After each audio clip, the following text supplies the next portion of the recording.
Hello நண்பர்களே, இந்த பாருங்கள், காலையில் வாழைக்காய் ஃப்ரை. சரிங்களா? எண்ணெய் ஊற்றி எண்ணெயிலே ஃப்ரை பண்ணணும். இன்னும் எதுவுமே போடலை இருக்குது. சரிங்களா? குக்கரில் எண்ணெய் வேக வச்சுருக்கேன்னு பார்க்கலாம்.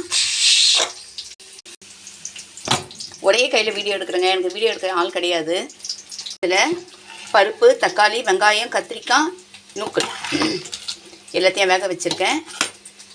உப்பு போட்டிருக்கேன், மஞ்சத்தூள் போட்டிருக்கேன். அடுத்தது என்ன பண்ண போகிறேன்னு பாருங்கள். ஸ்டவ் பற்ற வச்சுக்கிட்டேங்க. இப்போது குழம்பு மிளகாத்தூள் இருக்குது. இது ஒரு 4 ஸ்பூன் போடுவேங்க. 1 2 3 4. ஓகேங்களா? இப்போ இது திக்காக இருக்குது இல்லைங்களா? கொஞ்சம் தண்ணி ஊற்றணும். ஈஸியான நம்ம குழம்புக்கு தேவையான அளவுக்கு தண்ணி.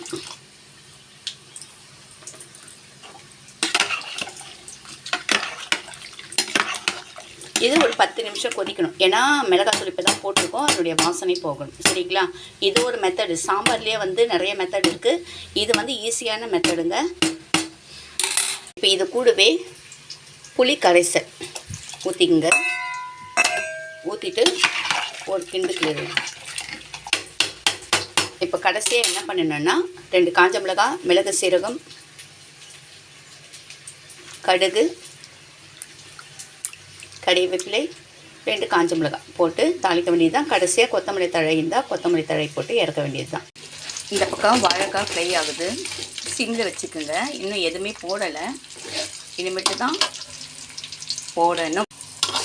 உப்பு, மஞ்சத்தூள் போட்டாச்சுங்க. இப்போ மிளகாத்தூள் போடக்கூடாது, ஏன்னா கருப்பாயிடும். ஸ்டவ்வை ஆஃப் பண்ணிவிட்டு மிளகாத்தூள் போடுங்க, அப்போ தான் நல்லாயிருக்கும். ஓகேங்களா? அப்போ தான் நல்லா கிரிப்ஸியாக நல்லாயிருக்கும். நான் ஒரே கையில் செய்கிறதுனால கொஞ்சம் கஷ்டமாக இருக்குது. சரிங்களா? பாருங்கள், ஒரே வீடியோவில் 2த்தையும் போட்டுட்டேன் பாருங்கள். சாம்பார் கொதிக்குது. பாருங்கள், காயெல்லாம் பாருங்கள். பருப்பு, காய் எல்லாத்தையும் வேக வச்சுட்டு நம்ம செய்தோம்னா 20 நிமிஷத்தில் சாம்பார் ரெடி.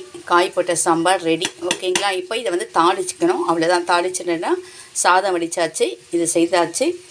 அதுக்கப்புறம் மோர் தாளிக்க வேண்டியது. மிளகாத்தூள் போட்டாச்சு. நான் ஸ்டவ் ஆஃப் பண்ணிட்டேன். அவ்வளோதாங்க.